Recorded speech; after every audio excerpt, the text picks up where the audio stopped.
Hello, here we have the first of what are going to be three shorter lectures on deontology and kind of just explaining the difficult material that you read by Kant on his idea of ethics. So I want to say, just to kind of reassure you right away, that this is probably the most difficult reading you'll have this semester, and you should not panic or feel particularly worried if it didn't make complete sense to you the first time you read it. Immanuel Kant is a philosopher who's actually famous for writing in a way that's difficult for people to understand. There are a few reasons for that. One is that he's writing in German, and we're reading a translation of that German into English. But another reason is that his syntax, the way he puts his sentences together and the terminology that he uses to explain his concepts, is itself difficult even in the original language.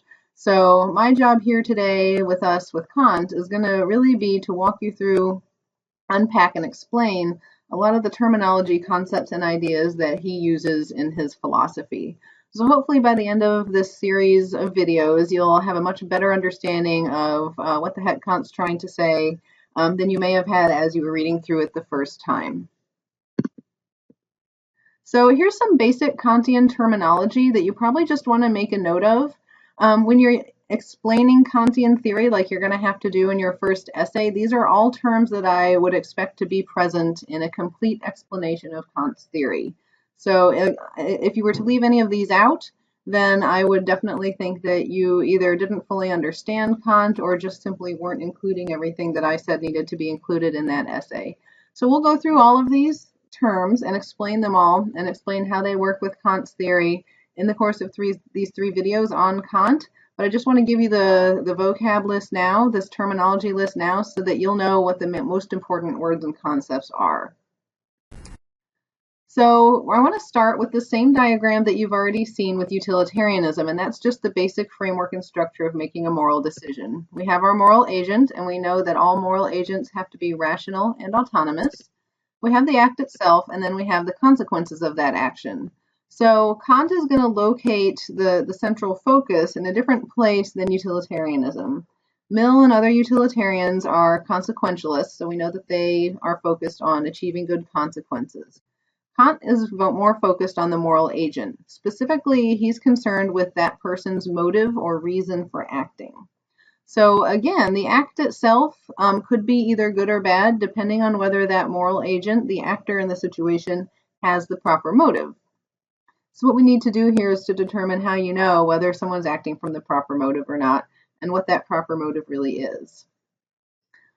Some other basic concepts that we can apply to Kant are these ideas of the good and the right. So for Kant, he's going to consider a lot of options that he will then reject, one of which is having good character. He says, that's not going to be good enough. Having good character doesn't necessarily mean that you're going to do the right thing or be properly motivated. So it's possible to be a nice person and have a bunch of good character traits, but still behave unethically.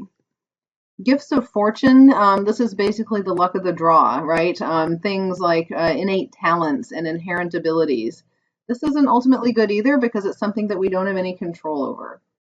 Happiness, this is something that's directly related to the utilitarian philosophy. That's not it either, he says, because we can't always control happiness.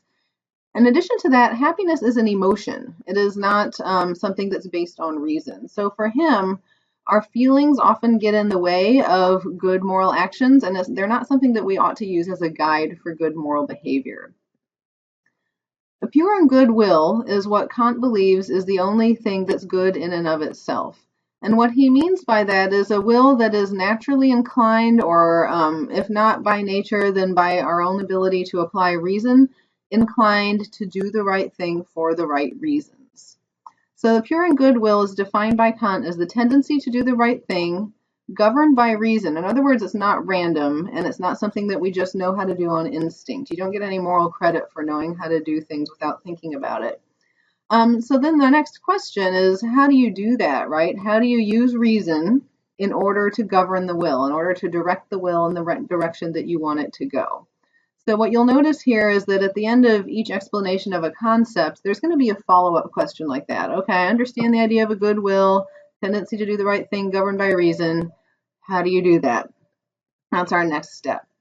So we do that by paying attention to the notion of motive. Motive is emphasized by Kant because it's really the only thing that we can control. Kant rejected the consequentialist approach of the utilitarians. He said that we can't be held responsible for the consequences of our actions because there are many, many instances where we try to do the right thing and we have good intentions, but things don't turn out the way we planned. So because there are always instances in which the consequences are not completely under our control, it doesn't make any sense, and it's not fair to hold people responsible for those consequences. Your own reasons for acting are definitely within your control. In fact, they're the only thing that are completely 100% within your control. So even things like gifts of fortune that he talked about last time, those are things that you might possess, certain tendencies, but those inherent tendencies that you just have as an innate part of your character aren't within your control. You just either have them or you don't. So motive is the only thing that we can truly control all by ourselves just by using our ability to reason. And he says that there's only one motive that is the correct motive for doing something, and that is to do something just out of respect for the fact that it's your duty to do it. In other words, he says that we ought to do the right thing just because we recognize that it's the right thing to do and for no other reason besides that. So if I do the right thing, what's considered the right thing, let's say telling the truth or not cheating on a test, but I do it because I want to avoid getting in trouble, then I'm not doing it for the right reason. If I tell the truth because I recognize that it's the right thing to do, then I've acted from the proper motive, according to Kant. So the only motive that's acceptable as a morally good motive for behaving is doing something just because we recognize that we have a moral duty to do that thing. How do you know what your moral duty is? That's the next question, right? So if we always have to act according to duty, we need to figure out what we are duty bound to do or to not do. So duty is an essential part of Kantian theory. Deontology, which is the name of this approach to ethics, actually means duty-based ethics. So duty is definitely something that you would want to make sure you talked about when you're describing and explaining Kantian theory to me on your papers. Kant says that he defines duty as the necessity of an action from respect for the moral law.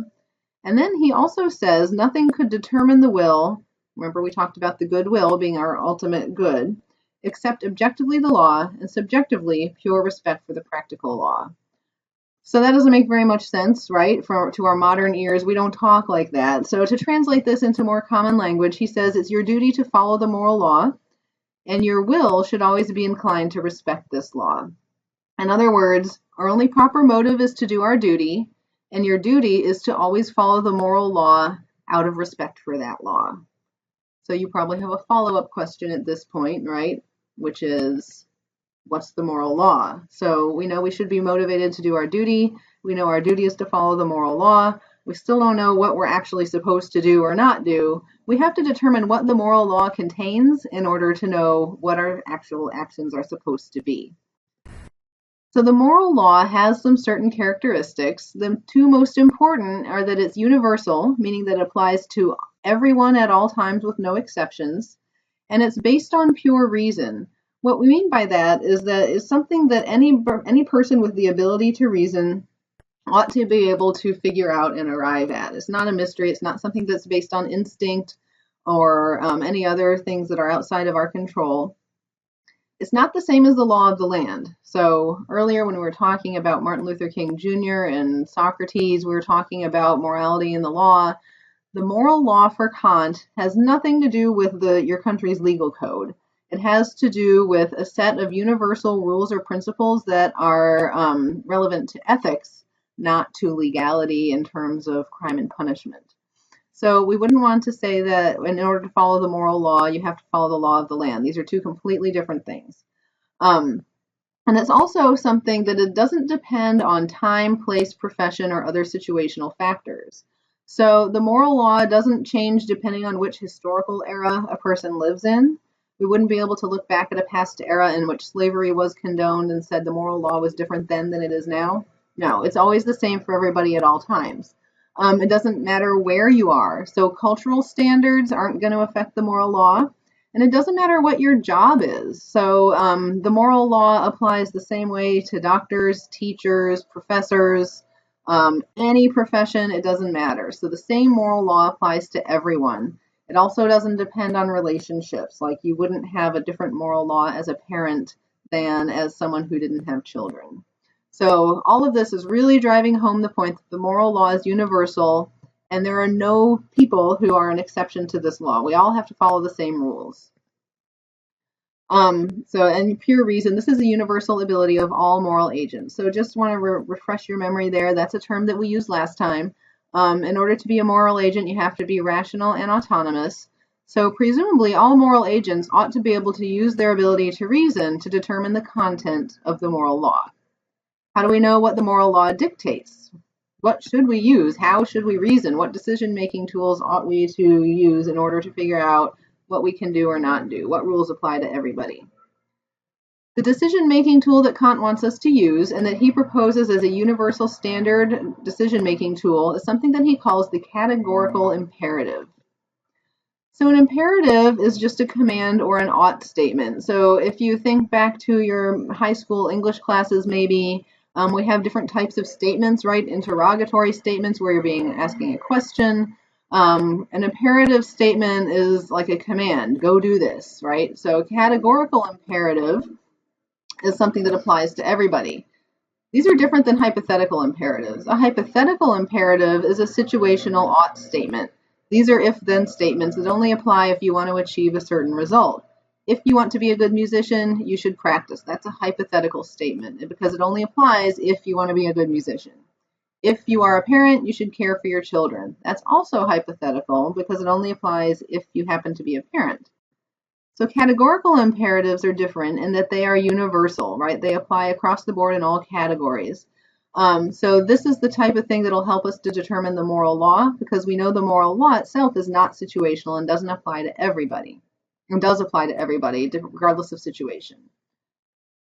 So what I want you to do now, before you move on to the next video, is to look at the online poll that I posted. I posed a case of two roommates, Jessica and Tonya. What I want you to do is it's very quick, just take a look at the options that you have there after you read the case and see if you can tell me, based on what you know so far, what the best Kantian answer is to the options that I gave you in terms of what Tonya should do in this situation.